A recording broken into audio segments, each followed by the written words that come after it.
2, 3. What's up, fool? Podcast with Felipe Esparza. Yeah, man. And Rodrigo Torres. Yeah, man.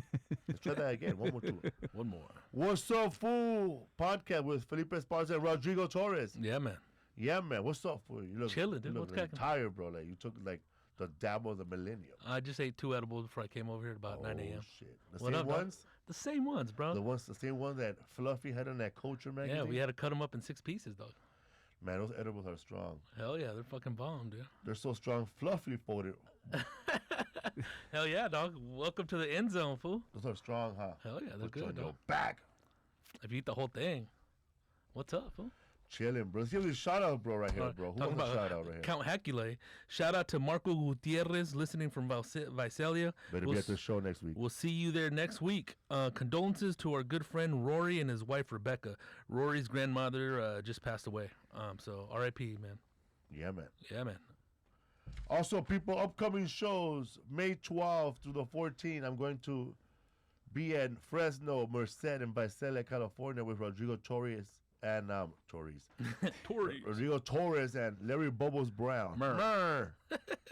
Dallas, Texas, I'm at Arlington Improv, May 19th through the 22nd with Rodrigo Torres and Keith Manning. Get off the field. Yeah, man, these Patriots.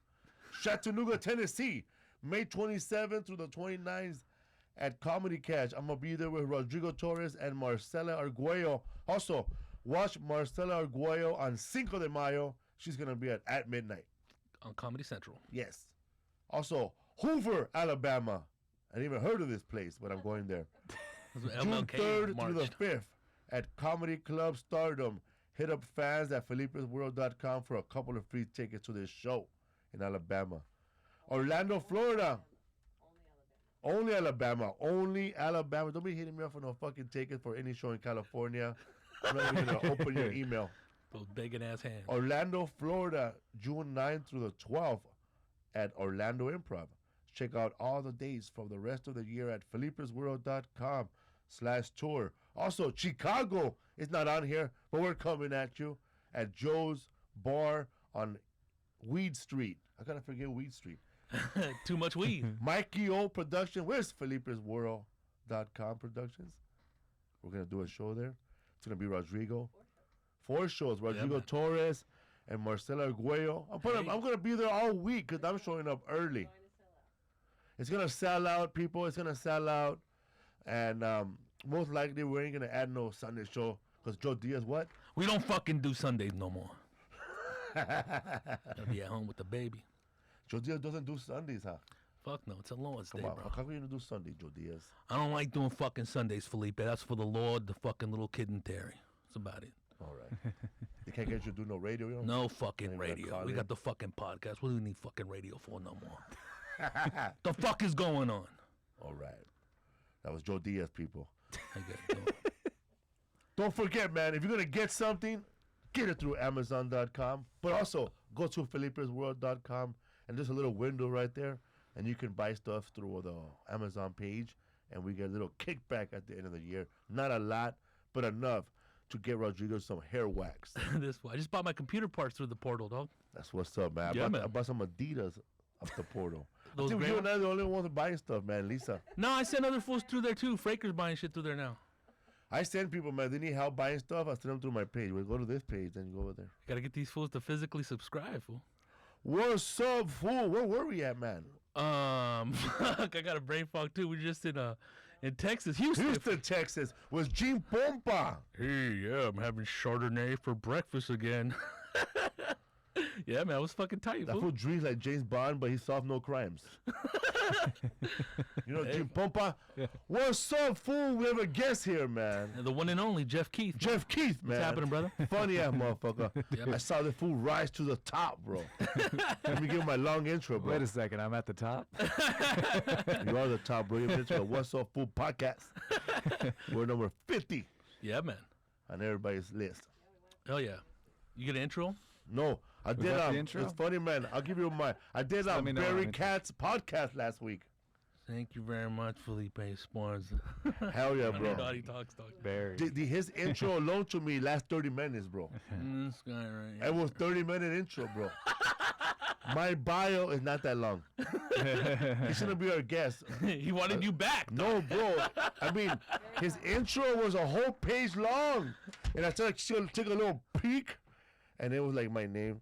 But it started off slow, but it was like, you know, he explained to me how it works. You know, he talks about how he met you. Like, here it is. I'm going to do Geoff. Go for it, dude. A lot of comedians come and go, you know, and when I first saw this guy, he was standing outside Dublin's trying to get a spot, right? Do you know what Barry said to me once? He goes, "You know what your reputation is?" And I was like, "No, fuck, I'd love to hear this." Because no one ever comes up to you and says, "Hey, do you know what people say about you?" So I was like, "No, what is it?" And he goes, "Everyone thinks you're hilarious. But they can't figure out why you haven't made it yet." And I said, "Man, that's my reputation with me." Fucking Captain Obvious over here. I go, my reputation is my own thoughts about me. It's an extraordinary dude right there. That's true. He hit it, bro. He did it better than me. Hey, boss. That was the funniest one, bro. Because he does like grab you like that, man. Yeah. You know, sometimes you take a hammer to a rock and you're hitting it. Some people break it open on the first strike. Some people break it open on the 27th. I'm like, what? Some the people need a fuck? When did we sledgehammer. smoke? When did we smoke? Feels like a politician, Hoffel. I don't know, man. It makes you feel good, though. He's like Reagan. I did the podcast and it went great, fool. I fucking broke down. Why is that? I don't know. I started talking about like a lot of stuff about when I was like, he goes, I don't know how he came at it. Tell me about the first time you saw somebody die. Jeez. Damn. Fucking another 48 over here or what? Yeah. For real, man. How hot was that gun? I thought at the end of the podcast, man, police gonna show up and get me. At the end of the podcast, I was telling his producers, hey man, they can't get me for none of this stuff, right? Nah, Felipe, you didn't say no names. Statute of limitations No, only but for I murder. don't know, man. I don't want people to like, you know, recognize the voice, put it to the crime. Yeah, Hey, recognizable man. voice. For sure. Wake up those fucking bones. Well, the first time I met him, I didn't even meet him. It was I used to go to the Ralphie Mays barbecues, and I would see Barry Katz. He had long ass hair, locks, Back in the day. long hair, and he was wearing a Manny Ramirez jersey, a big ass Manny Ramirez jersey, The Boston one? the Boston one. He was trying to get in with the Latinos. Before Manny would, dog. Yeah, man. So what's up, Geoff Keith, man? How you been, man? Good. Thanks for having me on. I'm glad I'm at the top. I'm glad I could make some time. And that busy schedule? I've been at the top for a while. No. How Where'd you you been? get off thinking I'm at the top? No, I was just trying to be like Barry Katz, Oh. pump you up. You're at the top, man. You gotta stay there. Man. How's it feel? You're undeniable. My condo doesn't feel like the top. You still live in a condo? Whoa. Don't play. Pretty soon I'm moving to a townhome, so I'm edging my way closer to the top. I thought about living in condos, but when Gabriel Iglesias was living in his condo, and he was telling me that he has to pay an extra fee to clean stuff, like $500, I The said, association fee? I can't pay extra, man. Fuck that. For stuff I could do alone and not want to do. Yeah. You can only do certain shit to your house, too. Like, this fool adding shit on. Remember, they got mad. They got tiki, fool. Yeah, he made the house look tiki. Yeah, that engineer. That tiki. Gabriel went through this tiki stage when he wanted everything to be tiki, like a tiki house and a tiki room. What do you mean, like the Hawaiian thing? Yes. Yeah. And his brother, Bar and shit. Tiki Abel. Just gonna call him Tiki now. He was Tiki, man. And this guy, so he had a bunch of Chinese vending machines, right? Yeah. With little marbles, weird games. And his brother, he did so much Tiki, man, that he got a job making the fucking surfing museum. He decorated. He said he remodeled it with all Tiki. In Hawaii. I think he was tickling my bones. I thought that fool was unemployed. Hey, Dog. does Gabriel still have his Christmas dinner thing? I haven't been invited in like 2 years. Well, there you go, bro. He's still having it. You're still having it though, right? Yeah, I just think the fucking so many fools were just showing up out of nowhere, dog. Legions of motherfuckers. Legions, bro. Oh. Barbara Holiday student was showing up. For real, man. There was one photo when I was there, and they were trying to take a photo with me. And I said, I can't be in this photo, man. I didn't graduate from Barbara Holiday's comedy class. I graduated from Greg Dean's. Join Medina's boot camp. Bobby Brown. No, another one was another. Bobby Oliver.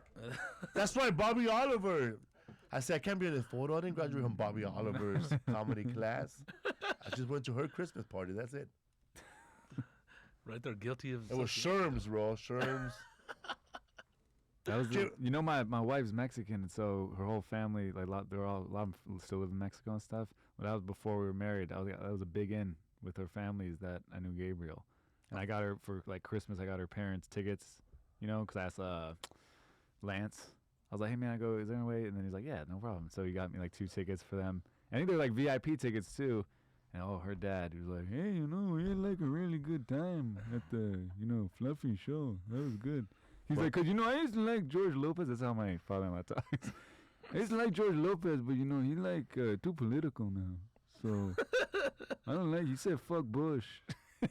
Like, well, I guess that pissed off my father-in-law. But that was a big in. Now, and then, so if he ever brings it up, like, hey, have you seen Gabriel? I'm like, I think I'm out. I can't even eat with the guy anymore. Vanished from the kingdom, man. You went to the Christmas party they had at the Taste of Texas? Yeah, I went like 3 or 4 years, yeah. That's the last time I went. Last time I went was in 2010 or 11? No, we went to like 2012 or 13. Yeah, 2012 or 2013 at Taste of Texas. A lot of food.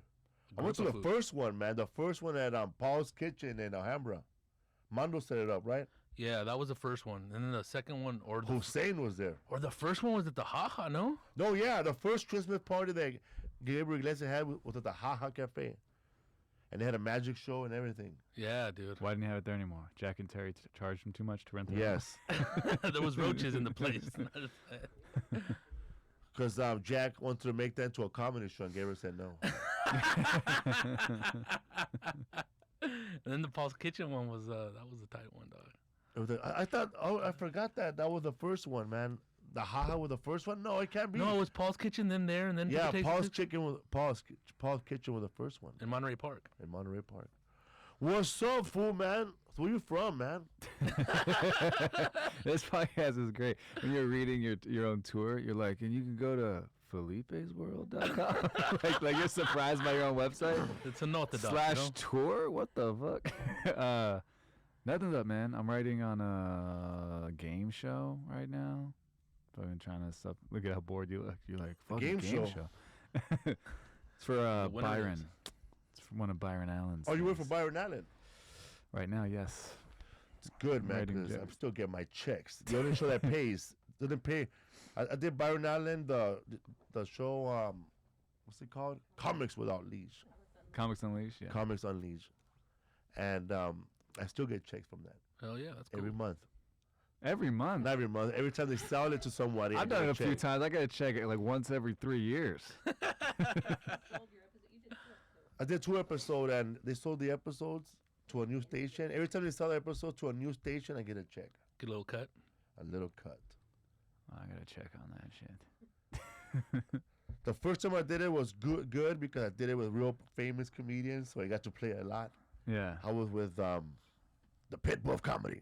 Bobby Slade. How you guys doing, man? I don't know what this fucking man's doing here, but hey, he's in the show with us. And Margaret Cho. Oh, hell yeah, that's cool. And Jasper Red. That brother? Cameras don't take cameras. Photos take cameras. That guy. Fucking up his jokes. Shout out, man. So, man, what's up, man? I remember, man. I know I'm a nosy ass guy on Facebook and Instagram. And Who isn't? There's drama. I find out I take it to the source, man, and find out where that shit came from. All right. What'd you dig up on me? I don't even know what this means. You're funny as hell, bro. Trust me, you are funny as hell. I seen you perform opened up for Angela Johnson. I could see why you don't go no more. Oh, it's years ago. Years ago. But man, there was one time when you were doing a comedy show at the Irvine Improv, and that's funny, man. Somebody told you to stop being so funny. The headliner. Oh, that happened. I mean, it's happened a long time. Yeah, a few times. Is that Irvine? Which one are you talking about? I'm talking about with Lonnie Love, bro. Lonnie never told me that. No? No. I had a couple different people tell me that, though. And it was weird because, Pablo Francisco was the first guy that kind of like gave me a career. Like, he brought me on the road. And Pablo, Pablo. In the city. Yeah, that guy. One man. That guy doesn't give a shit. Geoff Keith. I remember when I was starting out, I was like, I'm going to be clean because I heard it's good to be clean. And I came in the green room. I probably wasn't clean at this point anyways, but I came in the green room and told Pablo, like, in Sacramento, I'm like, dude, I go last night after the show, these girls, they came over to the room, and then I was like, I was fucking this one. I was telling them about this, like, orgy I had with, like, my buddy and these girls, and I was just telling Pablo, because I was all young and excited about it, and he goes, dude, fucking go open with that. And I was like, what? And he goes, get up there and say, I'm Geoff Keith, I'm 21 years old, I just stuck my finger in a girl's ass for the first time last night, because that was part of the story. And then I was like, all right. And then I ended up telling, like, I think I did open with it because I thought when the headliner told you had to do that, I was so young, I'm like, I guess I have to open my set on whatever the fuck he just said. Tight. So, but I ended up like doing that story on HBO. It became like I made it a bit. How many years did you open up for Pablo Francisco? 1 year. It was only 1 year, and then Levity kicked me off his thing. Was it fun? Was it fun though? Fun ride? It was awesome because I'd only been doing stand up like a year and a half. 2 years maybe, but I've been like working really hard. Like I was always like, remember I used to go to Wild Coyotes with you and stuff, and that was I remember that show. I used to say, "What's going on, man? I either bomb the first half of my set or the second half, and then half of it's good." And I think you told me once, you go, "Fool, not all of them speak English." I was like, "Oh," I go, "Why do you guys want me to come?" And you guys are like, "Oh, you're funny though." I'm like, "I don't feel that funny when I'm here." But so I was always driving like, over 100 miles a night just to do spots at like coffee shops and all that stuff. And then I knew who Pablo was, and just like, I don't know, Fate or whatever, one of his managers. Remember Bill Boley? Remember that guy? That's the guy that saw me at a show, and he randomly, and it's funny because I didn't know any agency names or management company names, but I knew Power Entertainment. That was before Levity. It's called Power. And then this guy after a show comes up to me, and he's like, "Hey, you're really funny, blah, blah, blah." And like Bill, Bill was like real, like kind of slick, like kind of over the top, like type of guy. And he gives me his card, and it had like a lightning bolt on it, and it said Power. And I was like, That's right. It's literally the only thing I knew. So then he introduced me to Pablo, and Pablo gave me some spots in town, and then Flip Schultz had to drop out in Sacramento to feature, and then so he said, "Hey, do you want to go up to Sacramento?" And I'd never featured at a club. And I did it, and then it was easy because I was doing all these tribble runs. Remember, you ever do tribble runs? Well, you have to explain this. We talked They're about it shitty before. one-nighters, yeah. You were doing the one that stops at Richland in Washington, I did that one. and the one that stops in Portland, somewhere in Nebraska, right?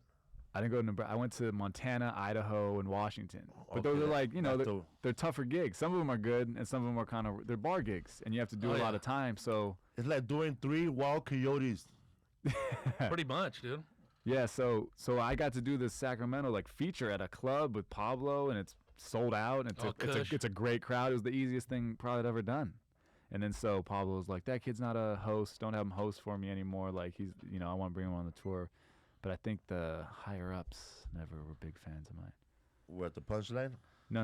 The gatekeepers at Power. Yeah, well, it was Levity at that point, but yeah. Because they wanted somebody that they had probably under their belt, huh? Hell yeah, one of their clients. Yeah. Yeah, but I was, and then Bill left. That guy had like his own personal shit, and when the second he left, they were like, "All right, Geoff Keith's gone." Damn, it was like that. Yeah, and then Pablo goes. I had like 6 weeks of work with Pablo. Adios. Hasta la vista. Pablo called me and goes, "Don't worry, man, you're gonna keep those dates." And I was like, "All right." And then he calls me back an hour later. He's like, "I just talked to Robert. They're not gonna let you fucking keep those dates, man." And same thing happened to Corey, huh? Corey Holcomb. Yeah, but then he started doing the shit on his own, dude. Yeah. And now he's back up in the fucking improv. Because Corey and he was with those Corey fools. was talking about he Yeah. was working with Pablo that day, and all of a sudden everything stopped. Yeah. Because that fool featured for that fool all the way in Greenland and all that shit, Iceland and shit. Who? Corey, Featured for who? Pablo. Oh, he did? Yeah, back when he was doing those, before he was taking Flip Schultz with him. Oh, yeah, because I know Flip went to Greenland and Ice and all that. Does Yes. Pablo still do that? I haven't talked to that guy in a while. I work with Pablo Francisco at Barbara Worth Resort in Palm Springs, Indio, and I think he does go to Greenland once a year. Because he told me, I remember years ago, he said he was huge over there. Yeah, blowing it up over there even before Gabriel was. Yeah, he sold out Helsinki, bro, before he got there. And I'm like, Helsinki? Let me see if I'm saying it right. Helsinki? What the fuck is that? I know, huh? It's over there, bro. New Helsinki. That's in Greenland, dog. It's fucking cold. Super Finland. cold. Yeah, Finland. Well, Vikings come from and shit. I saw a movie where they were there, bro, and it was always cold. And all you hear was songs like this. Fucking keep you warm songs. Other plays accordions, bro. It's too cold. You from Cali, dude? Yeah. Where? El Toro, South Orange County. El Well, now Toro. it's Lake Forest. Military kid or what? No, but yeah, that was the Marine base. Where are you from? Riverside.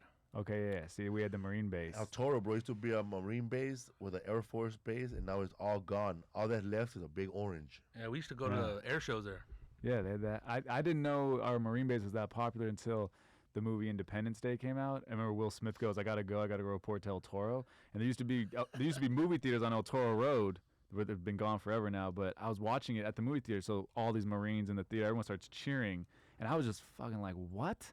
Did the Will Smith just say our city name? I looked at my mom and I go, did they make this movie for us? And then she looked at me like I'm stupid. She goes, no, Jeff.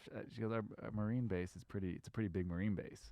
And I was like, I thought they dubbed in whatever city they were showing the movie. Like, I gotta go. I gotta report to Omaha, Nebraska. Like, I thought that's how they did movies. Everyone in Omaha goes crazy. You get happy when you see your town, bro, and you're a little kid. Oh, hell yeah, dude. I remember I had a friend named Ronald Page Coco, R.I.P. That fool died in prison in Atlanta. Damn. That fool had a brother who was kind of slow. His Did name you was. see him die, Felipe? Did you watch him take his last breath? I saw him. I got a letter from somebody. A kite. A little kite. Somebody sent me a little kite and said he died. That fool had a brother that was kind of slow, and that fool used to get overly excited for stuff, right? So we're watching the movie, and watching this movie called Blue Thunder, and then they're passing by the LA River. This fool gets excited, bro. Oh shit! That's the LA River, That's the LA River, Coco. God damn, that's the LA River. Little brother? Yeah, man, we were there last week. What were we there last week? Fool, he fucking backslapped that fool, dog, in the back seat. Shut your ass up, man. And I was like, damn, they do talk in I guess they don't all talk in the movie theaters. But they were just excited, bro. Remember, I would get excited like if I see like the LA building in a movie, or I'm out of town and goes, I live over there, dog. Or when Blood In, Blood Out, when Miklo comes out of his house, I knew the guy who lived in that house. Right there by El Pino. It's like I'm in the movie, bro. I get the chills, bro. Virtual reality. Or especially all the movies shot in LA, and you're sitting next to some loser who's not from LA, and you go like this. I'm gonna go there one day, motherfucker. I live there, dog.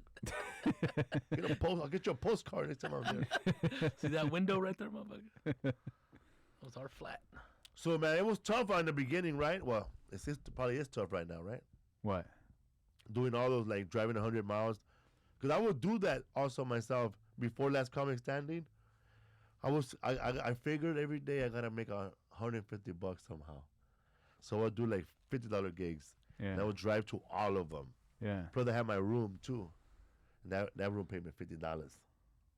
I started, I wasn't 21, and most of the shows are, bar shows. So I always had to talk to the owner, and, because they thought I was trying to drink. He's like, I don't need you in my club, or whatever. And I was like, dude, I just want to tell jokes. I didn't even drink back then. But it was good because that's how I was able to get girls after shows, because I couldn't stay. Like, after my set, I'm walking, I'm trying to leave immediately so the owner doesn't get mad at me and lets me come back the next time, whatever. And I remember the first time ever, I'd never even gotten to comedy to get girls. I didn't think that was a thing. I just was always a funny kid, and I thought I wanted to make people laugh because I liked it. And this girl goes, hey, what's up? Why don't you hang out? And I go, oh, I'm not. I go, I got to leave. I can't stay and talk. Sorry. And I see the owner looking at me. I go, if you want to talk, we got to go outside. So then she comes outside. She's talking to me. And I go, yeah, listen, I can't go back in. So she's like, let's go to my house. And I was like, well, and it was like, everything switched from that That was moment. the first time? Yeah, it was a bar show in Norco. I used to have a joke about that, like a local joke. How they go? Was it that dude from the Improvs? I don't remember who the fuck it is. Whose show it was? Yeah. What was his name? It was a black guy with a really nice smile. He had a big smile. Right there off Hamner. It was Bob Perkel, bro. Remember that guy, Bob Perkel? That's a white guy, though. Yeah, I know bald Bob. dude. Yeah, it's not Bob. What about Bob? I could picture the guy whose show it was. I just can't. I don't remember his name. That guy with a pretty smile. Right there off of. I said a Hamner. nice smile. Don't make it. Don't come on. Felipe's like, Geoff Keith came in and said, black guy with a pretty smile. I can't remember his name. But yeah. In Orange County. Well, that show was in Norco. Norco. What the fuck is Norco, bro? Norco's North Corona. Corona. Oh, Yeah. my Corona. Yeah. And that's fucking far, man. Right there off the 15. I would have asked for $100. I remember. That was the whole budget for the night. I remember this girl, when I walked into her house too, her house was under the freeway. Like, and it wasn't like in a neighborhood. I'm like, is this a shack under? Encampment. Yeah. Let me unzip my door real quick. And then the house is tiny, and all I remember, this is probably like 12 years ago or something, is Is that all living here? No. her brother, I guess she lived with her brother, and What's this up, dude dog? just looked like white trash. Like, let's commit a crime, Okay, at least Gummo once a week. week. Turbo Show audience. Hell yeah, mutant. So this guy's watching TV, like, say this is like the TV room. He's watching TV right here. This is the door. Her bedroom's right here, and then the wall's right here. And I just remember, Fuck. I meet the guy. He knows I'm about to fuck his sister. So I Damn just it. go, hey, what's up, man? And he was just like, and then I go in, and then I'm having sex with her, and her headboard's hitting the wall where the guy's sitting while trying to watch TV. And that I'll never forget the first time I got lucky after a show. The house under the freeway. The house under the I freeway. try to remember the first not time really I getting got lucky. lucky. I never get lucky. You being humble. I remember the first time on the road, though, I was with Gene Pompa and Sully McCullough, and I was opening. This, man, this Sacramento? was back in the days when they was actually fly the opener, bro. Damn, that's back when they had mad budgets. I Huh? just started doing stand-up. And you could smoke on the plane. Yes. Me and Gene Pompa. And I met this girl after the show, the Sunday show. Damn. We went to go after to in the Old Town, and they were dancing, and they were playing hip hop, and I remember the songs they were playing, but they were all nasty songs, and I knew them all. Like, there's Back some it up, hoes in this house. There's some Damn. hoes in this house. And then I said, yeah, man, there's some hoes in this house. I went back to her house, full. I got the sex, full-on massage. I got the sex. There was a robe for me. I had my own robe. So she'd massage. never done it. I never had a... Yes, man. I didn't even think about nothing like that, bro. I'm new, too. She's like, I've never done this before. Never, Take your goodie bro. bag. Yes, bro. I had a goodie bag. Let me get that rag and wipe Took your me to ass eat down. breakfast at Chevy's. I didn't even pay. Damn. I felt like, wow, this is what's it like? Is it always going to be like this? But later on, you start losing money at nights like that. No, nah, it was like this. But it was like special, bro. It reminded me of that one fool story, dog, that said he went to the house to have sex with that chick. Man, she had pictures of all these comedians. And I hit that shit raw. I went to a house one time in Arizona where the girl did have a picture of her and all her friends and Tommy Davidson. And I said, okay, made it to the Hall of Fame. Her wall was like the what the Improv, bro. You're the next inductee, dog. She likes to laugh. She likes to. She gave you the nomination. You ever go home after a night of good stand-up in town, though, in L.A.? And you went home with somebody? Yeah. We're at Wild Coyotes Nah, I've done it at the Sunset Room, Wild Coyote. Oh, a couple shit. times. Yeah. last night. Nah, fool. Days ago. What happened? Nothing. Just fucking show up, hang out, talk and shit. Fucking do your thing. Come on, dude. What happened? Nothing, dog. Just fucking, lick and stick and creep. Lick and stink. What are we gonna do? Stick. Yeah. On your way to the pussy, was there a dead body? Hell nah, fool. As you approach Was she the pretty? vagina. Oh, dude, fucking, I'm gonna fucking say that fucking she was no Marilyn Monroe, but you know. Marilyn Martinez. It was a little sister, dog. I'm fucking.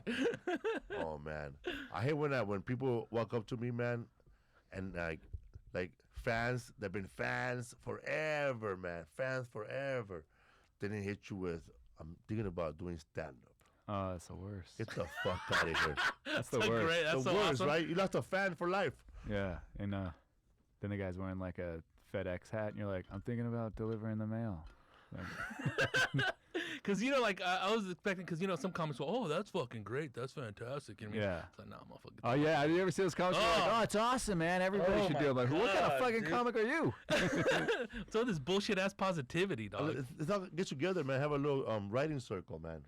And whoever makes it from the circle, we'll call him a hack. You ever done that with comedians? You got together with young comics that were at your level, and you guys started writing jokes together? When I very first started, and then I didn't write with anyone else until years later. You know Dan Adute? Yeah. Dan's super funny, right? But Dan and I just, we're buddies. Totally different comics. Dan goes, hey man, I do you haven't want... seen Daniel do in a long ass time. You know him, In a right? minute, I know. Yes. Yeah. So, all right, so Dan, right, hilarious guy. This guy's process is so much more refined than I just like think of shit. I'll maybe type in my phone, try it out on stage, work on it, tag it up in my head, then like I'll remember where the laughs are. Dan goes, hey, you want to come over and write sometime? Because we're buddies. I'm like, yeah. I show up. This guy's got, and to his credit, a bulletin board with index cards. Some are blue, some are yellow. They're different colors. And I go, what is all this? I go, you writing a movie? And he goes, those are my jokes. The blue ones are good. The yellow ones need. And I was like, I'm not going to get invited back. The mad scientist up in here. Some people break it down like that, man. They have Yeah. files. Hell yeah. Huh? Yeah, PK has a spreadsheet. PK does? I remember a long time ago, Flip Schultz, I saw going through a binder. And I was like, what is that? And he's Get like, ready my for- jokes. And they're all typed out. And then I was like, can I see that? And he thought, I was so young, he thought I was trying to like steal his jokes. I was just trying to see like, what the fuck? How does this guy write? And then like I was looking, I was like, oh wow. And then he goes, and he got like kind of weird. I go, oh here man, I got what was going on. He thought like I'm like trying to memorize. I'm like, I'm not fucking stealing your jokes. I'm trying to see what font size you use. You savior, you. Yeah, some people are very meticulous about their jokes. Like they write everything down. Like you write a lot of stuff, man. You left your notepad in my room last Yeah. week. I write a bunch of shit I don't even fucking This use. fool writes in freestyle, bro. You can't understand what the fuck he's reading, right, man? Cursive. But I heard he Joe knows, Lopez but you know, writes right? like that, right? Joe Oh, yeah. Lopez writes He writes. freehand, He has shorthand. shorthand. He writes shorthand. So it? he, like he writes like the court reporter. Oh, like the main words type of thing? No, it's just like a little line. Like fucking almost like characters and shit. But I remember even like at the Wild Coyotes, motherfuckers be sitting there notebooks. and Shorthand is motherfuckers like look real over your fast. shit. Wait, court stenographers write everything down though, right? No, There's codes to it. Oh, there are? Yeah, I yeah. was- I It's a just thought different, they almost typed like a fast. different. It's a not a different language. It's adjusted. She used to write Christmas lists in shorthand so we couldn't know what they were. that's an old thing. Do they still teach that shorthand? It's Yeah, written, dude. But then the machine. In some jobs they use it to take notes I quick. know a couple of guys that did shorthands. Sounds like a class for chicks, man. I got together. for broads. We got together to write one time, man. I think it was Gabriel, Willie, and me, and we were at Winchell's Donuts, and all that happened was Willie put on his headphones, bro, and started going over his sets, and just crashing stuff out, and then me and Willie making fun of him. That's it. We showed up with no papers. I remember showing up with people to go write, and they had nothing, bro. A blank piece of paper and nothing on it, man. And I have a bunch of ideas, but they have no ideas. It's like, wait a minute, man. We're gonna sit here and write this guy's whole act. No, you know who else I did? It was in Indiana, and me and Lachlan Patterson were at lunch, and he was like, you want to like try and work on stuff. And I love Lachlan, but I just think you figure it out like you're different types of comics. You know what I mean? Because he'd be like, oh, maybe with this joke you could say this, and in my head I'm like, I wouldn't say that. You know what I mean? Like he's super funny, but like I wouldn't say doesn't go with how I am on stage. I don't write my jokes that way. And fools get offended, huh? No, no one gets offended, but I think Dan immediately was like, I'm never inviting Geoff back to write. I was just trying to hang out. I'm like, yeah, man, blah, blah, blah, talk about stuff. And he was like, well, what do you think? How can I get, I'm trying to do this joke about this commercial, and it looks like this commercial. I was like, I don't know, dude, just like let it come to you, bro. Fucking think tank over here, dog. You have somebody who bombs all the time. I got a tag. Walk up to you, I got a tag for you.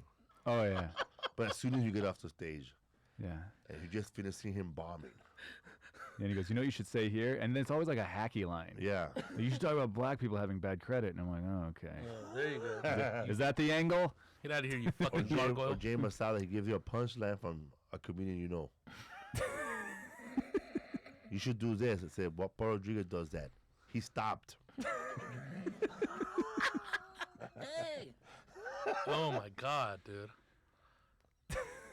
How many times have you been stiffed in comedy? Stiff? Oh, I'll tell you fun. I mean, I told this on another podcast. Tell us, on bro. Eddie F's. I did when Bill Boley was first helping me out. I wasn't with Levity yet, but he was kind of like hip pocketing me. So he goes, hey, this lady wants you to perform at her daughter's Bat Mitzvah. And, because I'm Jewish. I was bar mitzvahed, and I never saw a fucking stand-up comedian show up for 13-year-old, 12-year-old kids in that setting. And so I was like, really? And he goes, yeah. He said she has $400, and she wants you to do this. And that's by far the biggest paying gig I've ever had, right, at that point? It's still good, $400. Yeah, yeah. Oh, yeah. Daytime? Fucking Yeah. sweet. Well, this is for the party at night, though. So I said, well, let me talk to the lady, because I don't think that's the right thing to do. And I didn't have a lot of material. So, like, she wanted me to do a half hour, which I could do, but I'd only done bar shows and fucking Norco, you know what I mean? Things like that. So I didn't have like, okay, I'll do this material for this setting. I didn't have that. I didn't have enough to draw from. So I got the lady on the phone. I said, look, honestly, like, I want the $400, but I'm going to be honest with you. I don't think it's a good idea for you to hire me, because I've only performed at comedy clubs and bars, and for adults. I don't think it's the right thing for you at this. And she goes, no. She's like, I saw your picture. She's like, you're cute. I wanted a cute Jewish boy. And I go, yeah, but I mean, like, the material that I have, I don't have, and she goes, it's fine. My daughter's heard it all. I was like, what about all the other people there? What about the old people? What about the other young kids? You know what I mean? So anyways, I go to this thing. I brought my buddy with me at the time. It was my roommate. He just wanted to see me eat shit. And it's like, it's a huge, like, big, some bar mitzvahs and bat mitzvahs are they're all different, right? But these people were kind of rich, I think. And so it was fucking huge, big, huge ballroom. I get there. She parades me around. Like, oh, this is going to be the comedian. I have to, like, meet everybody. She wanted me to eat. She didn't put me on for another couple hours. I go on, like, 11:15 at night. Oh, my God. So I get up on stage, and obviously, I know you guys aren't Jewish. I get up on stage. I'm trying to eat, fill some time at the beginning. So I go, hey, guys, what's up? Give it up for Jacqueline. She got bat mitzvah, whatever. I go, how was she this morning at the service? Because I was bar mitzvah, and I studied for, like, 9 months.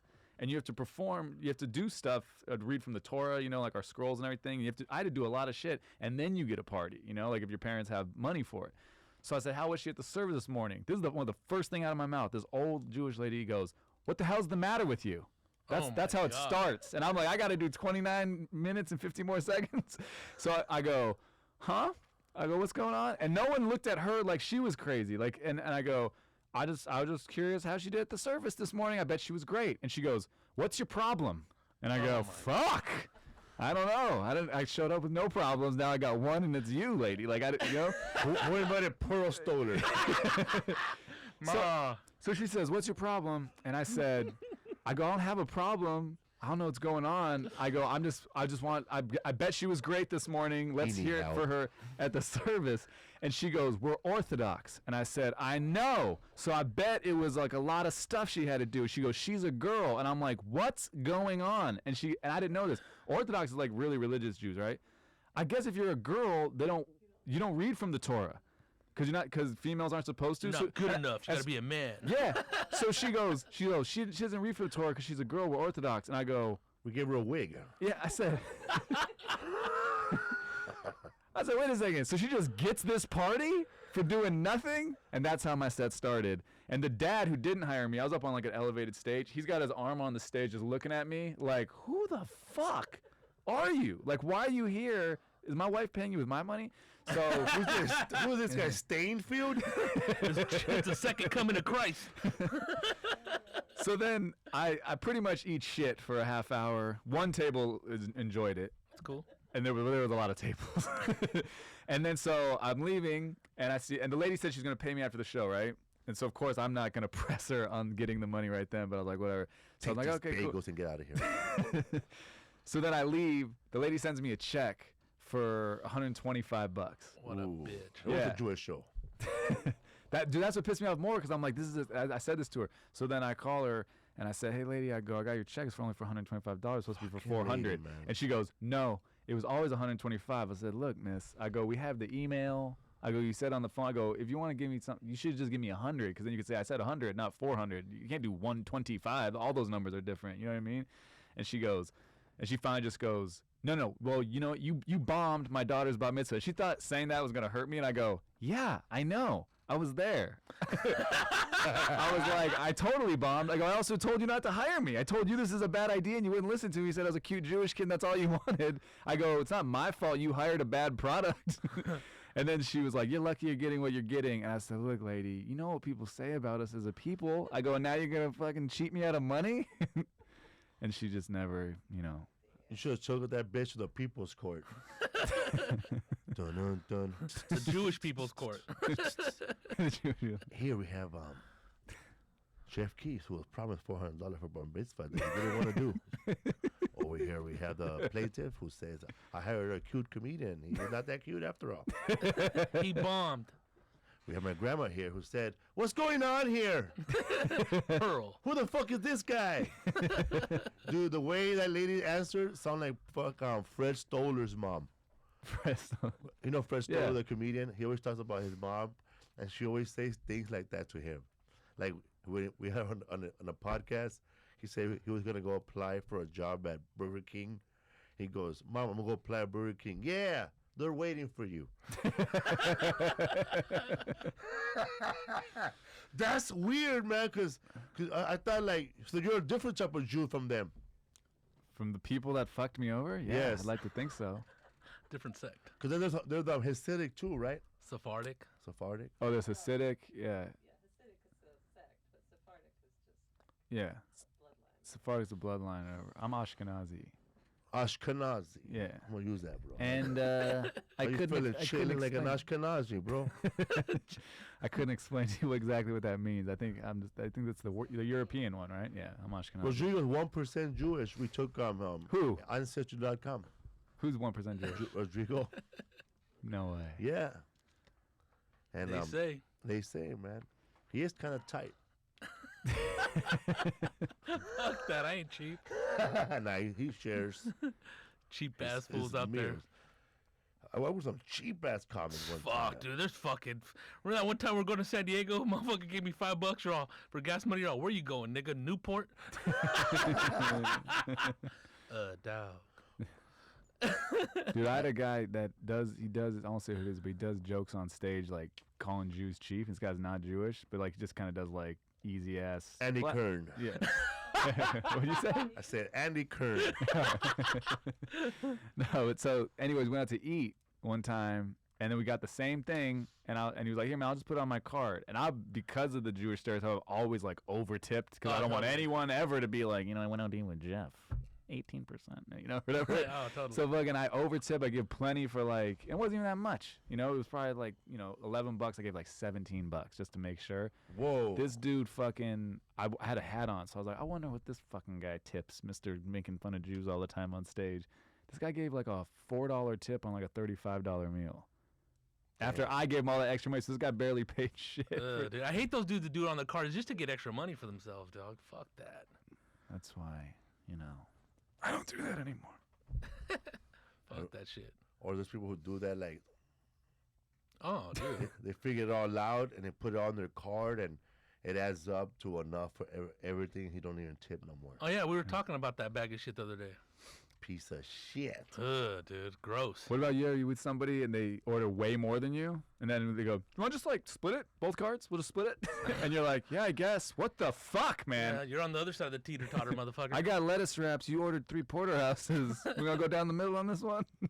Man, like, I'll pay for the meal for everybody, but once people start ordering drinks with the meal that are not soda, I said, well, we're going to split these checks because these fucking alcohols are adding up. Yeah, this fucking aristocrat over here.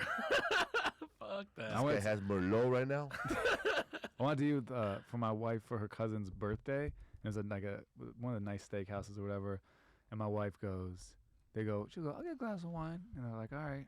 And then they go, want the big one? And she goes, yeah, why not? To be a woman must be just somebody just getting all the shit paid for.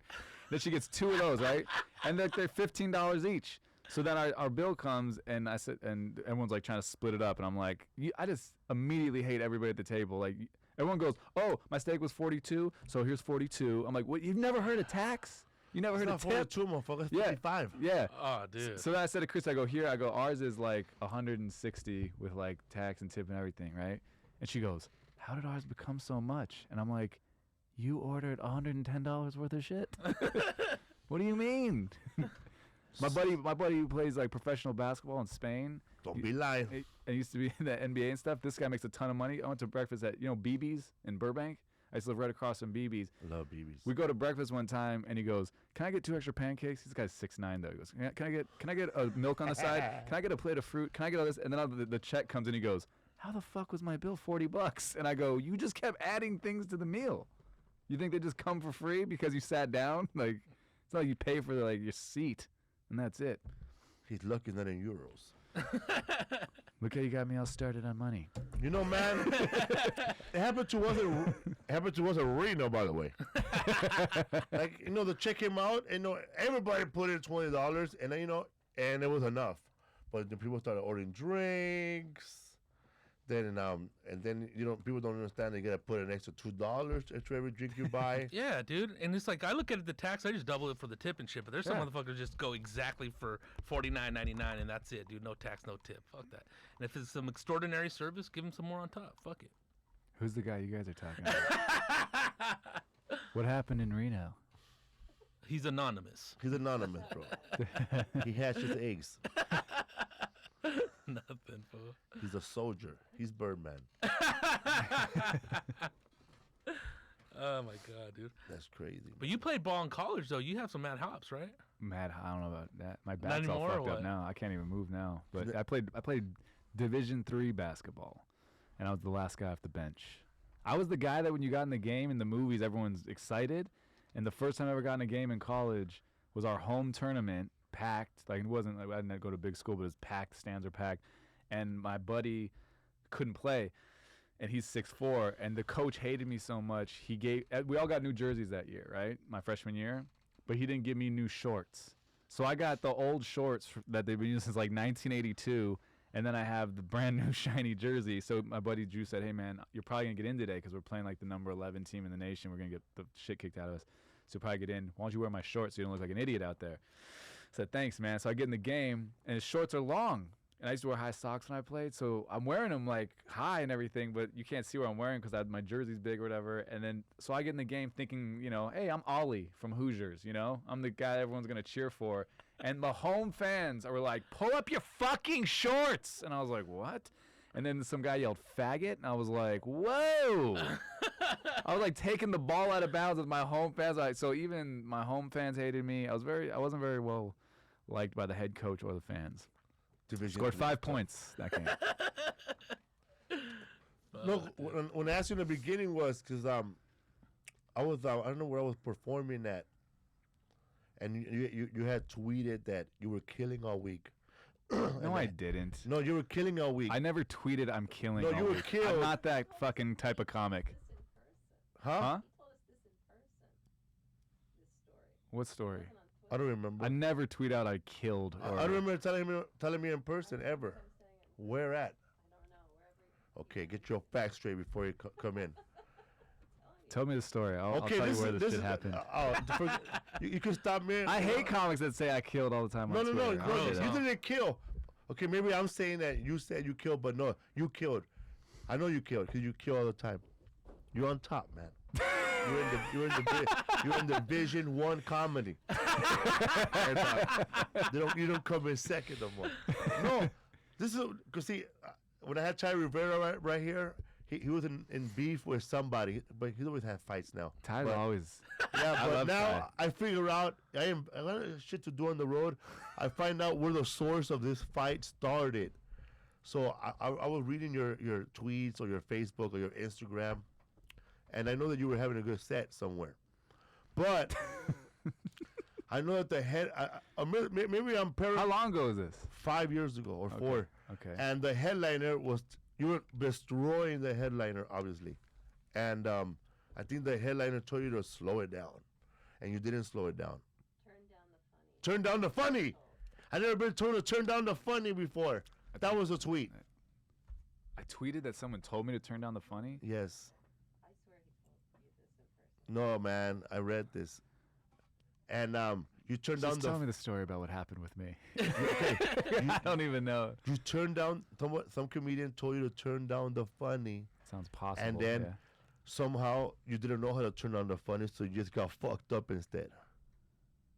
Oh, I think I know what you're talking about. And then the headliner said that man, I never worked with so many unprofessional people, and I remember having your back somewhere and saying, you know what, if somebody tells me to turn on the funny, I'm gonna just get fucked up too, and I'm gonna fuck up that show. I think I don't know. There was a time. It was more than 4 or 5 years ago. This is when I was working with Pablo. This is like No, bro, it was not Pablo. It was not. it Pablo. wasn't Pablo. No, it wasn't Pablo. Never said that. But it's these guys filled in Sir Walt and Prescott. They're like these BET guys from I don't know where, but we were in Texas, and Pablo had to leave to do a college. I don't think this is the story you're talking about. But I did get fucked up. So Saturday night, I had to do 3 shows with these guys, and I wanted to do the shows because I wanted to make money because I was out there already, and I didn't want to just take the night off. So I was hosting for these 2 guys, and it was fucking like not barely any, but it was like 3 shows Saturday. There was probably 80 people at one show, 60 at one, like 40 at the other. And Pablo, of course, is selling out every show, and he's there.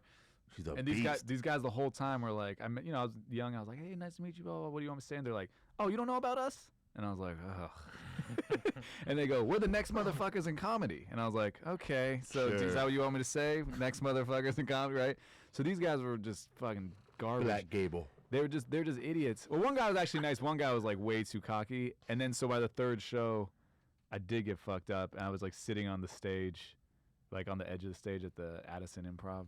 Was it Addison? And then, yeah, I don't think those guys like me. I don't remember them saying turn down. They didn't tell me to turn down the phone. I don't even think I was killing. I think I was doing all right. Someone must have told me to turn down the funny. I guess if I told you that. Yeah. I read it, bro, in one of your posts that I never been turned down the funny before. And I said, who could this be, man? I'm trying to think of who I've opened for. It was the I don't- Irvine Improv. So it must have been like a one night thing? Maybe like a one night. You were supposed to feature all week. Then they canceled a week on you. Oh, that happened to a couple people.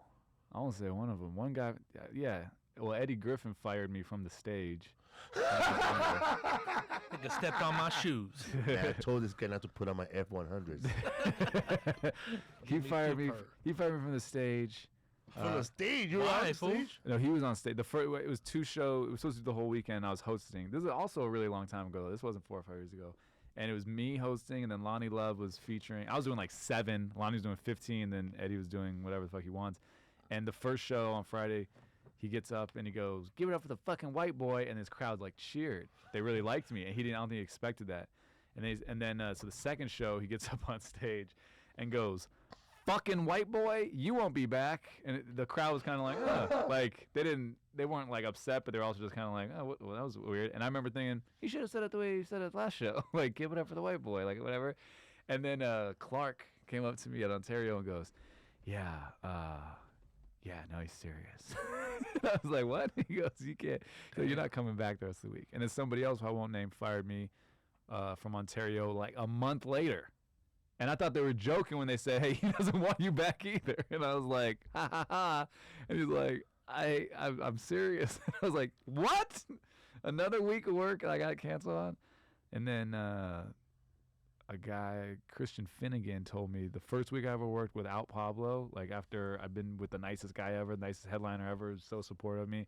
I worked with that guy in Indianapolis, and he told me after the first show, "Hey man, I don't want to be one of those comics that, tells you not to do certain things." but can you not do? And he just tells me like, don't do my act. It was just, and I got in my head because I was really young. Remember, I struggled the rest of the week because I was like, I don't know how to. What do you mean? Just trying to be funny. I'm not trying to ruin your show. That happened to Martin Moreno. You want to tell the story? With which one? Oh, when Willie Barcena took him to San Jose. And it was funny, man. It was Martin Moreno's first time on the road. And so Willie, he was hosting. Martin was hosting. And then Willie told him, hey, bro, can you go up there, man? Could you not talk about relationships? Because I'm going to talk about relationships. So he didn't talk about relationships. And then he told him, could you let's talk about, like, you know what, that you're, like, Mexican and stuff? Because I'm going to say that, too. So then finally Rodrigo said, Martin said, I had no more material, man. Yeah. So I started working with the audience. Hey, man, so where you from? Hey, can you do me a favor at the end of the? Can you please not talk to the audience? Because I'm gonna talk to the audience, bro. I was up there with nothing. I was bombing all week. And then at the end of the week, he looks at me and tells me, "It's not your fault that you bombed, bro. It's my fault, bro. I brought you here. You're not ready. So it's my fault, Martin. I brought you here too soon." So that's the line, bro. Whenever you hear that line from Latinos, I brought you here too soon, bro. Not ready, bro. You're not ready, bro. I got told by That's fucked up, huh?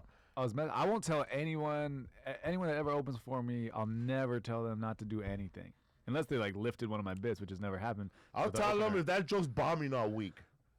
If that joke's bombing, bro, don't do that shit, bro. It annoys me now. There's a guy. I can see that being annoying. There's a guy. I worked with this guy a couple of times, and he's a funny guy, and he's a very nice guy off stage. He ends his set by, first off, he brings a guitar and he does songs and shit, which I know a lot of people don't like that. I'm like, whatever, do your thing. I don't really care because I've had so many people tell me, don't do this, don't do that, don't talk to the crowd, don't do that joke. So, wow. So I won't tell anyone ever. And I still won't tell this guy, but I work with this guy, and he ends his set every time. Give it up for the military. No, he gets a man from this audience, and not only gives him a lap dance, sings a Justin Bieber song. Not like plays a Justin Bieber song. He sings it as he gives the guy a lap dance, pulls a rose out of his ass. Hypnosis. And it's like it turns the show into a bachelorette party every time. And I worked with him all week one place, and I felt like he was doing it to see if I would tell him not to do it, so he could tell people like, this guy told me, everyone tells me not to do certain. So I was just like, fuck it, have at it all week, dude. Do this. And then I didn't once say anything. And then this is how I know he really was. I think he was waiting for me to say don't do it. The Saturday night or something, second show. Did it twice. This is whole set. 30 minutes. No, there was a bachelorette party, and the host is on stage, and this bachelorette party's drunk. They're going crazy and everything. And all I said, I looked at him, I go, they're going to go nuts during your lap dance thing. And as I'm saying it, he goes, do you want me to not do it? And I said, no, man, go for it. I go do it. Do it. You conniving motherfucker. But he's such a nice guy, and I like the guy off stage. He's just like, you don't do that. It's just kind of etiquette. I know, man. Don't make it not a comedy show. You know what I mean? They don't get it, man. They don't get it. They all man, this guy was hating on me all week. I worked with somebody that did the whole dating game sketch on stage. You're lying, dog. Yes, all week. But he was the headliner, though. But still, he'll bring up... Felipe's like, but I still told him he can't do it. I told him, man. Listen, man, I'm up here opening, man. Every time you do that dating game sketch, it takes away from me trying to sell bumper stickers. Student of the month. Eh? Oh, man, but there's some people that feature and they have like a little dance, and that's why, man, I bring my own feature, man. I'm gonna blow away the headliner dancing. Oh yeah, man. Oh, I got this crazy grease bit. Now, my thing is like, if what you're doing is comedy, it's fine. But if you're just turning it into a circus right before I go on stage, listen, man, don't talk about Brad Williams like that and his lap dance, because he already stopped doing it. Did Brad stop doing his lap dance? Yeah, I think so. He only does choo-choo dance. Nah, I think he does. I don't know, but that shit kills. I was talking to a guy once, a buddy of mine who does impressions, and I wasn't even saying it to be a dick, but like he does a really good Mark Wahlberg, and I was like, yeah, man, I go, that's cool. I go, you do a good one. I go, Steve Byrne does a good one. I started naming comics that do it, and he got like offended. He goes, all right, John, I get it. He goes, something, and I go, wait a second. You thought you were the only guy doing a fucking Mark Wahlberg impression? That's funny. I don't think people like they're shocked by like you didn't know that you weren't the first guy. Who else does it? I never even heard anybody do a Mark Wahlberg impression. We got Tony Soprano all day here, bro. Hey, how about that fool that went up to you right before your set in fucking Tempe? Oh dog? my God, man! I had this fucking opener. I'm about to go up on stage to headline. You know how you're just pacing yourself. This fucking young comic comes up to me out of nowhere, man. Fucking 5'6". Hey, Felipe, I do impersonations. Here we go. And he starts doing the whole cast of Family Guy for me. And I was looking for somebody for help. And you were like, I like South Park, and you walked away. Oh, I could do South Park. He did like 10 impersonations for me, and I'm like trying to like walk to the stage. And then he goes, Get his man, head I right got and Tony, shit. I got Rodrigo right here, man. Can you do Tony Soprano? Disappear. I don't know how, man. But practice. Oh my God. The dude. funniest thing I've seen an opener say, Jay Moore brought me and Tom Segura a long time ago to San Jose, and Jay would kind of like go up first and do 45 an hour or whatever, and then he would bring, hey, I got some friends, and he'd bring me and Tom up. Wait a minute here. Wait a minute. It's the host. What the fuck is this? Who knows? Jay Moore would do 45 minutes and then bring up the feature and the opener? Well, we were just like his friends. Like that was the whole thing, right? But Jay said, Feels perplexed over I don't here. get this, dog. Jay said, Fuck it, I'm going to go up first and do 45 minutes, and then I'm going to bring up the openers, and I'm going to fucking steal all the chicks in the bathroom. Man. but so okay, Good so That's strategy. weird. Jay said that's how it used to be back in the day. Like the host was the He show. made that shit up, dog. That's how it used to be in Boston, you Goddamn, know? yeah, man. I Back, don't in, think- I back don't in the think- Catskills, man. The headliner will go up, then the opener will come up and fucking clean up the mess, you know? And then Sinatra will sing a tune. Yeah, man. That's weird. You heard of that, Lisa Esparza? Our producer, you heard of that? No, right? Okay, man. I got duped. So what happened? Welcome to show business, kid. I'm going to steal your thunder. It was good to go up after. It First was time to tough. tell a headliner, you know what, man? Headliner, can you please stop doing the fucking the dating game bit? Can you please not close with Christopher Lloyd? Okay, Jay Moore presents over here. Eh? So He's doing podcast before podcast. Yeah, you know what I'm saying? Wow. Felipe can't wrap his mind around We it. have Jay Moore here. We got to ask him about that. I don't know if he was still this? does it. That's what he was doing though. It's before he told the Tracy Morgan story, you know what I'm saying? Act. He was still on the trace turn. You would do your act when he brought you up. Would he do our act? No, you would do your act once he brought you up. Yeah, but sometimes we'd fuck around and be like, this guy, it's his first time. He's my trainer. He just wants to do stand up. And I would go up and everyone was all excited.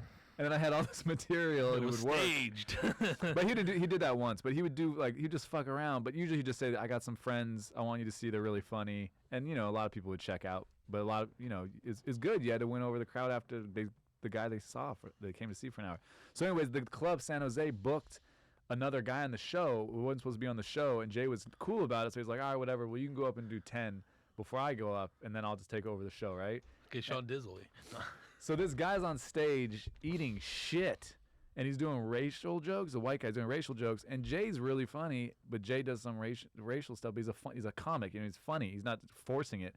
And this guy says to like a sold-out San Jose Improv, oh, if you guys don't like these, you're not going to like Jay. Whoa. And me and Tom were walking backstage, and like, you know, the San Jose's on the side, and Jay was already behind the curtain. And then so me and Tom just stopped, like, what? And then Jay pops his head out and goes, did that guy just say, if you don't like me, you're not going to like Jay Moore? And we were like, yeah. And then Jay was just like, and Tom told me, because he knew Jay, he goes, if this was a long time ago, Jay would have fucking like let that guy have it. But Jay's a lot nicer now. I thought that was the funniest thing ever. He didn't say anything? A guy lucky to be on the show going, hey, if you don't like me, you're not going to like the guy you paid $30 a ticket to come see. He had foresight, that dude. That's like when Brad Garrett was on either Letterman or Conan, and he was talking about opening up for Frank Sinatra. And he said he was doing a show at, like in Lake Tahoe. There's a bunch of like mobster guys. There was Italian guys, a lot of old fans, young fans, and he was bombing hard, royally bombing Brad Garrett. And he said, "Hey, if you guys don't like me, man, stick around. If you guys don't like me, stick around for Frank Sinatra." Right? Just like what that guy said. But these guys took it personal too. They went to his room, and he said a couple of goombas went to his room and started knocking. And said, "What is this about? You're gonna stick it to Frank Sinatra? What's this sticking it to him?" "No, I just said if you don't like me, you could stick around for Sinatra." No. So you think that people are not gonna stay for Sinatra? But they were like, he couldn't explain it to them, bro, because they were goombas. He said, Fucking boneheads. So I'm pretty sure that guy must have took it from Brad Garrett. How ballsy that fool, huh? Just didn't know, huh? He's been everywhere once. Crazy, dude. Usually, like whenever I work with a feature, like a new feature, I just tell them, "Listen, man, I don't care what the fuck you do up there, but if you ain't off by 20, you're out of this improv. You're never gonna come back this week. That's it. You get off at 18, I'll be happy. Get off at 1950, I'll be happy. You get off at 21, it's gonna be a problem."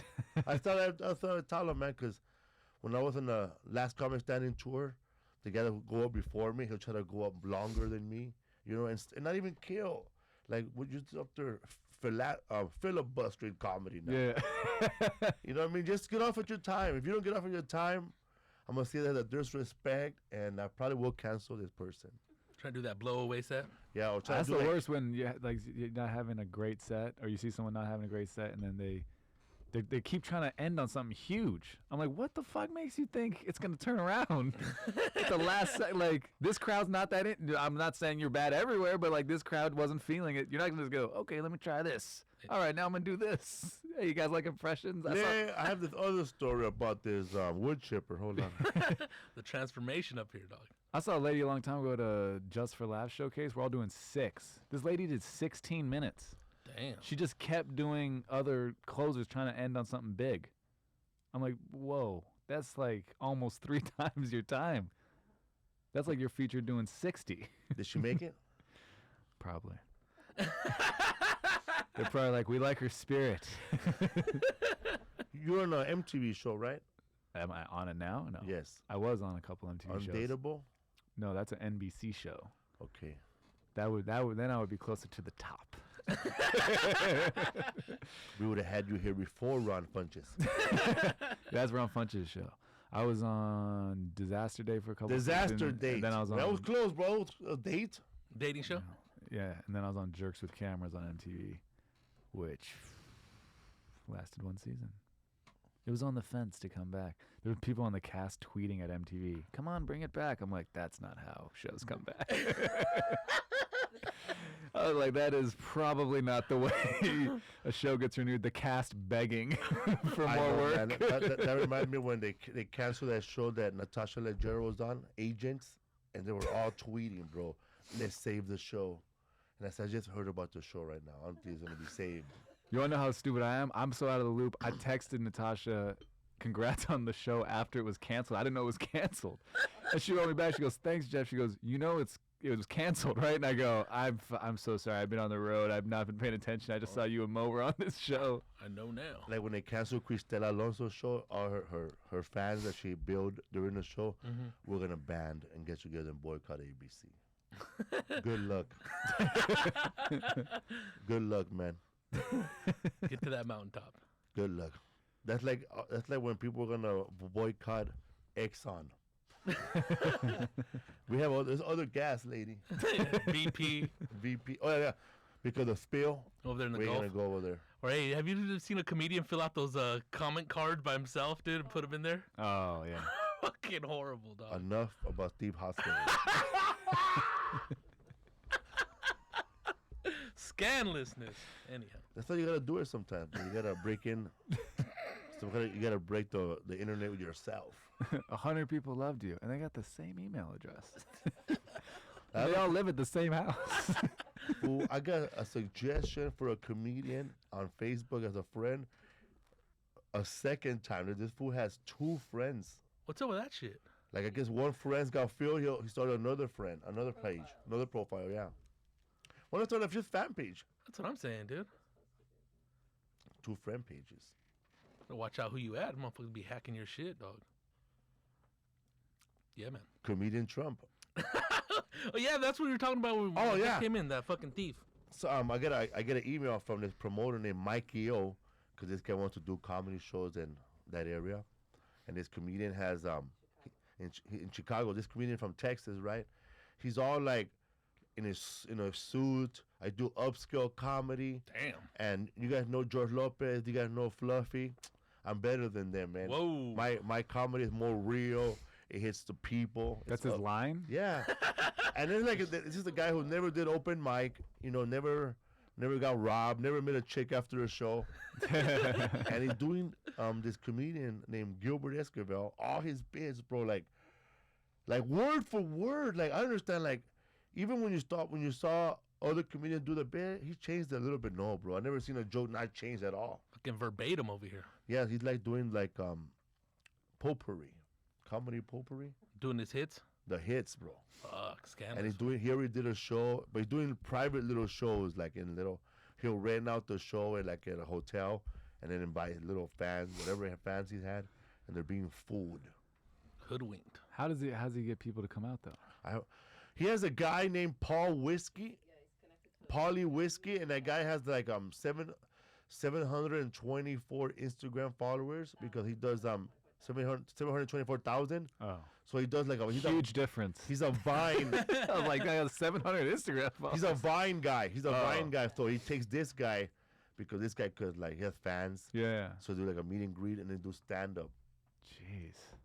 But they don't have an act. They had to come up with an act. They have no act. They have to come up with an act. So the other guy sounded like fuck. One guy sounds like Sinbad, and the other guy sounds like Paul Rodriguez and George Lopez. Fucking scandalous. Didn't you say you took that shit down, though? Yeah. I'm going to show you the video right now. I'm going to play the jokes to surprise you, but he took the audio down. Anybody, so if you're out there, if you're listening to the podcast, if you want to protect the integrity of comedy, go to this guy's page on Instagram. His page is comedian, Trump. Add him as a friend, and then write on his page, we know what you're doing. We know it's Stop stealing jokes. Just write that. Stop stealing jokes. And just add him as a friend, man. Let him know, man. Because we don't want to put him on blast. We just did. We just did, man. It's called the Laugh Out Loud Tour. Based in Houston. So go to that page and let them know that they're stealing Gilbert Esquivel's jokes. Among others. And did other fools call him out now since he took it down? Yeah, he did my joke too. They broke into our house and they couldn't find nothing to steal. Are you serious? So they woke us up to make fun of us. Scandalous. I used to tell my dad your joke about the threesome with the ugly chick. You made him pick a number or something, and the ugly one said, "What am I gonna do?" And you go, "You're gonna push my ass." I used to fucking love that joke. I mean, I still do. I don't know, his dad is my fan too, bro. What's up with that? Mr. Keith. I met him at when you were opening up for Angela Johnson. You were at the San Jose Improv. Oh, okay. I showed up. Dude, she's like, that's like when they announced her in San Jose. That was like Jesus in Bethlehem or something. I've never seen. That was like she was like a pop star or something. Huge, huh? Yeah. In my head, I was like, follow that, and then they just said her name, and I'm like, oh. Just huge, huh? Yeah. Did you sell a lot of merch during her shows? You know what? Not a lot. She has a. I think that was a long time ago. I had CDs, so I'd sell some. But she has like a flea market. You know, she had nail files and 6 different T-shirts and all sorts of stuff. So they were lining up. Women be buying, huh? Yeah. Yeah, she would make. And one time we did a casino together, and she. It's a long time ago, and then they go, "Hey, do you want to gamble afterwards? We'll reserve a slot machine for you." So she said, "Okay." So she, after the show, after she's done with her merch and everything, she goes to this, slot machine, and a big crowd was around. Within like 5 minutes, probably less, she got a jackpot. And then the people from the casino were next to It me. ain't fair. And they go, no, and they said, and they go, I bet that was on purpose because there's a big crowd around and it gets people excited. And I'm like, what do you mean? I go, the machines are rigged? And they're like, probably, because there's, they're looking like the little eye in the sky thing. And they're probably just like, make this machine hit. So all these people see, like, because that's what gets people excited to think they could win. And I was like, she just made like way more than I made on the show. Why don't you guys tell me this shit? There would have been a crowd near me too. I could hit the jackpot. I didn't know that was a thing. Dude, go next time you work casino, be like, hey fans, surround me. I'm gonna go play. I bet the Wheel of Fortune selling DVDs and hitting jackpots. Wheel of Fortune. Damn. I don't know, man, if I could believe that, man. I will start gambling then. But you need a crowd around you. Do it after a show. I want to see if that's true. If you starts working for everybody I know that can get a crowd around them, you can get a crowd around you after a show easy, right? Yeah.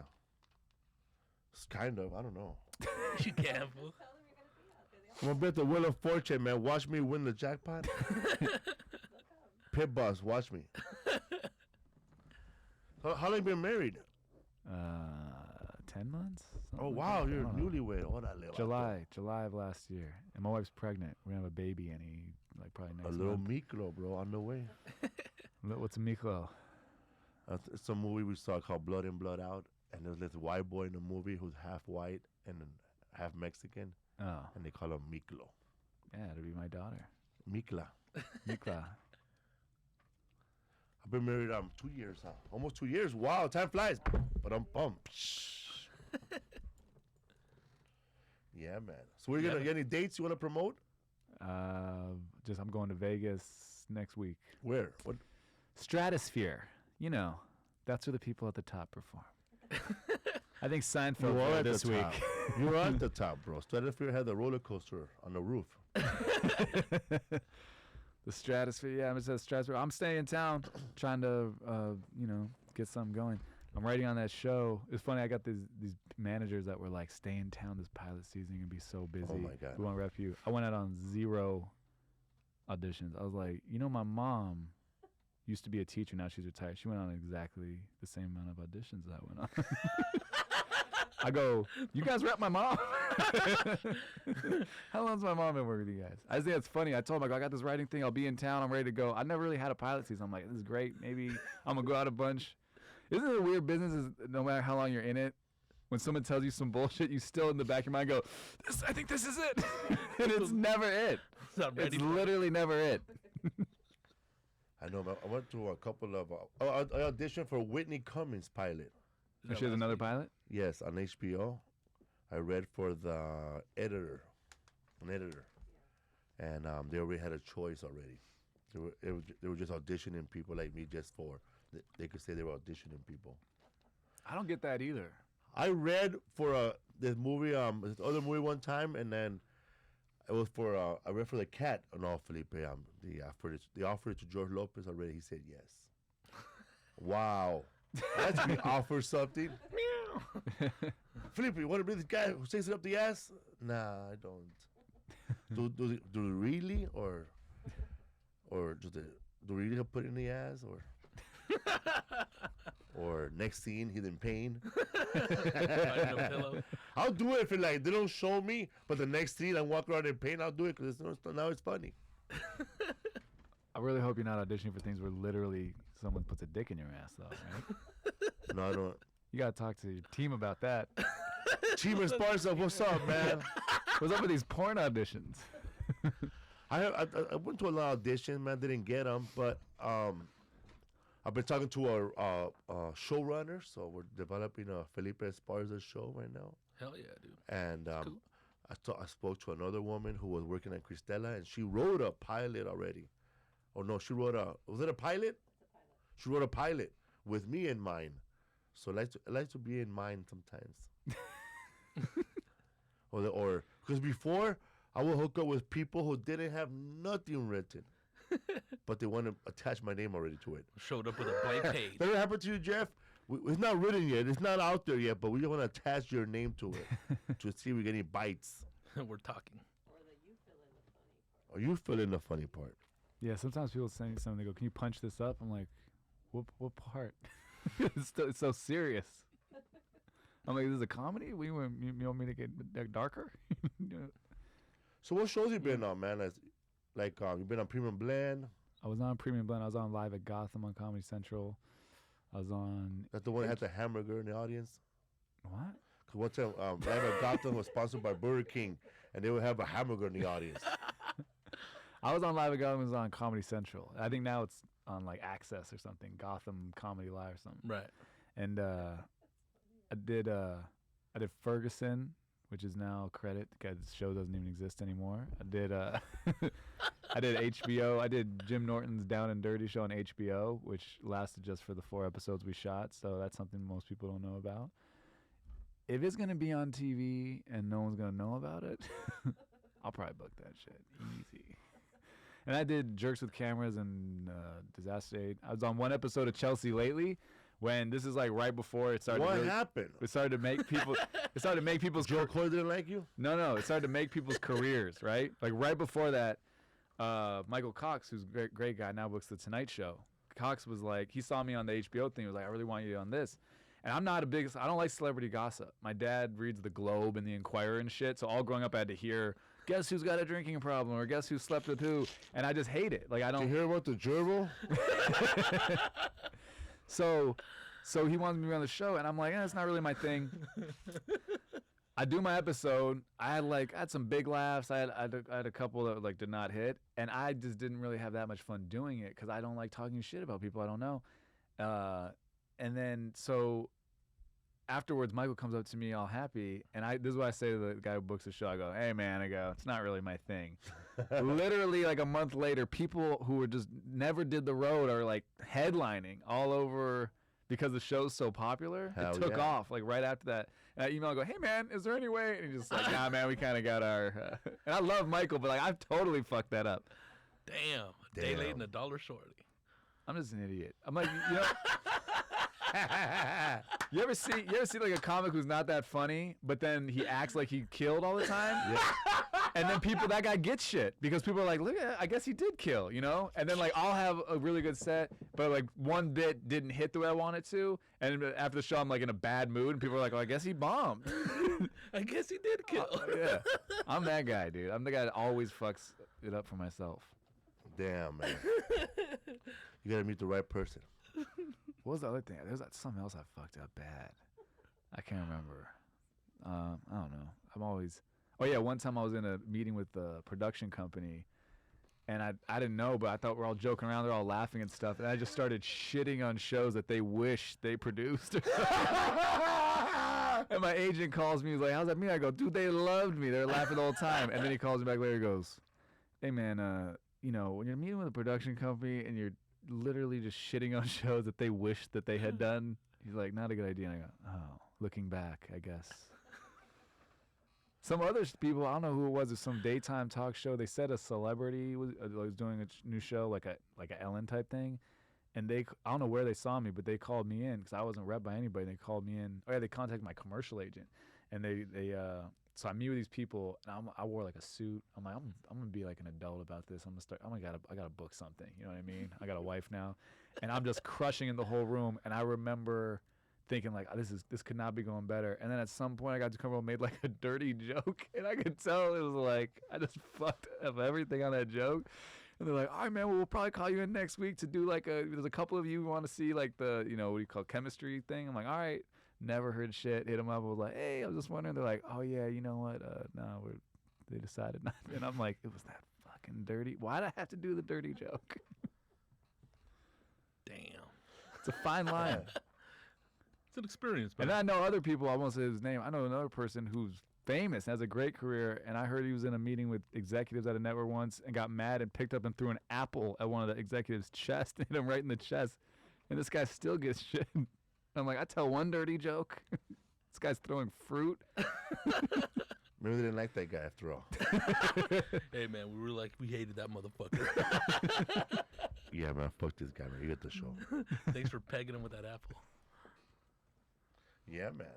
What's up, fool? What's up, fool? You ever happen to you, bro? You're in a meeting, you're fucking all up. Shit, I haven't even gotten a meeting. You ever been somewhere, bro? You're trying to get the road spray, you lose the clients. All the time, dog. Start bagging on the customer's house and shit. Fuck, why don't you guys clean this motherfucker? Oh, then you wouldn't have. Hey man, you ever like when they call you up to go spray a house and you're like in the back of your head going, man, there's too many motherfuckers living here. That's the problem. You can't tell them that, huh? Dude, there's people on well, you start talking shit going, you guys really live here and shit? 8 of you motherfuckers in the living room? Fuck, they subdivide that shit. It's fucking sick, fool. Gross. I had a East Indian friend that used to live in Koreatown. His name was Idris Khan. Damn. And that fool had a 1-bedroom, and the 1 bedroom had 6 beds lined up, twin beds, and a fucking 2 rice cookers, bro. Yeah, well, that's funny that you say that because that's how they do it in the jungle. They divide it up and they fucking a lot of pressure cookers and shit. Those pictures that I took in Long Beach were like that, where that little Asian fool was on the ground. That was a family of 14, fool, in a 1-bedroom. Jeez. Yeah. Oh, that's right. My shit. Idris Khan had the 2 rice cookers with rice already made in the living room, and the other rice cooker had fish with spicy curry. So he made me a plate, and he made himself a plate, a little plate, and we just ate it in the living room, and we just threw it away. I guess they make 1 meal for everybody every day. Yeah, you go in the pot, everybody gets their little fucking But there's porridge. like one dirty, but his was clean, bro. His house pretty clean, but then you got a dirty motherfucker who don't do shit. Oh, hell yeah. And then a lot of those ones are those old school apartment like buildings where they fucking share a restroom for all the units and shit. It's fucking sick. There's one on Soto Street that we do. It's fucking disgusting, dog. That's what Jim Pompa said. He goes, they went to go stay at an apartment, at a hotel room, him and his wife, but they wanted to go not pay as much money. See much they could go not pay. And he told me they were in a hotel where everybody shared the bathroom, bro. So they ended up paying the extra money to fucking have their own bathroom. Yeah, man, one of the best B of A's I ever had. What's B of A? Bread and breakfast. I'm gonna have my own bread and breakfast, bro. I'm gonna have my own bread and breakfast. Everybody gets chorizo and eggs in the morning. And a little dab. What's up, fool? We got Geoff Keith in the house. Right here, man. Air Keith. Are you guys both high? No, I'm not. I slept a lot. Well, you smoke weed? Yeah. You do? Hook it up. It's medicinal. Hook it up, bro. Arthritis, dog. I have a back problem that keeps me up. Can't sleep, and it worries me. I got anxiety about it. I hope it doesn't get worse. So. All the way from El Toro, bro. I never met anybody from El Toro. Nah. But I did. El Toro used to have a fucking air show every year. Hell yeah, badass one. The Blue Angels. The Blue Angels. That's right, bro. I went over there, and I worked. I had a job selling visors there. Are you serious, fool? And it was crazy. I sold visors for some other guy named Ori, this black fool. He got rooms for us in El Toro. We fucking the whole time we were there, we were selling visors. Man, they were hard to sell, bro. I'd like to buy a visor, man. It sucked, man. We didn't make no money. The sun's not even out. We ended up Just walking out with a lamp. We ended up going to Mexico. We went to Mexico, bro, and I had margaritas, and we saw one of our friends get chased from a whore. He didn't want to pay her. Is it still safe to go to Mexico? It is, right? I used to go to Mexico all the time. Bring your passport, bro. That's it. Yeah, dude, it's cool. Just don't say you're military. Pay the whore. Mind your business. My wife's family wants to take me. My wife's his family's from Jalpa. You know Jalpa, that? Zacatecas? Yeah. Yeah, I've been there. Am I saying it right? Yeah, Jalpa. Yeah. Fucking the whole family fucks with me, I think. I'm the only white guy ever at all these things. And I'm always Maybe your like... ha's are too long. I'm saying it, try to make it longer because I go, oh, Jalpa. And they go, no, Jalpa. And I go, Jalpa. And they go, Jalpa. And I'm like, what's going on? Jalpa, but the A, Jalpa. Jalpa. Zacatecas. There's other scorpions and stuff, though, when you sleep there. Yeah, because it's closer to Durango, which is like mad scorpion land. I don't know about that. They want to take me fishing and shit. I'll go. They drive. Oh, fuck I that, don't know dude. about That's that. like 20 hours or something. Fuck that. Right? You know how many toll roads you're going to cross? And cops? And cops are going to want a little bite. Cops over there in Mexico, man, like, they'll stop cars in the middle of the road just for the fuck of it. Just like they do here, just like the cops they do here, they'll set up a roadblock just for the fuck of it, and they'll fucking stop a car. I used to go down to Tijuana all the time and Rosarito sometimes, but we'd always just cross the border, take a cab to where we were going, and then go right inside. Because we were out on the street for a couple minutes, out of nowhere, like the police were like, well, what are you doing here? And I'm like, oh, God. Oh yeah, dude. Fuck I get that. so scared. I'm like, nothing. I'll go back inside. And then, like, 'cause you hear so many stories about them just dragging guys, like, go to the ATM, pull out the max. Yeah, that shit happens, dog. That happened before with the cops? Yeah, full of because you have to pay them off and shit. They'll fucking take you right to the ATM. It's like, all right, get it out, dog. Or they start playing with your gold chain. They'll tell you, dude. They'll jack your ass. Fuck that, I ain't going there. I'm staying at Club Med. What's up, Fool Podcast with Felipe, Esparza, and Rodrigo Torres. We got Geoff Keith in the house. Jeff people. Keith. You have any dates, bro? Besides Just Las Vegas? Just Vegas. Las Vegas. And then my baby's born, and then, I don't know. Congratulations. Then I start on being a telemarketer or something, right? Then I'll show up to your podcast. Hey, nice to see you guys again. You guys want to buy these knives? They're really good. They're sharp. They last forever. Yeah, They've man. got a warranty. You know all that marriage material? I'm doing marriage material, bro. So am I. I'm just in a headline will tell you that, bro. That marriage material, bro. I'm doing that. Oh, yeah. Come on, bro.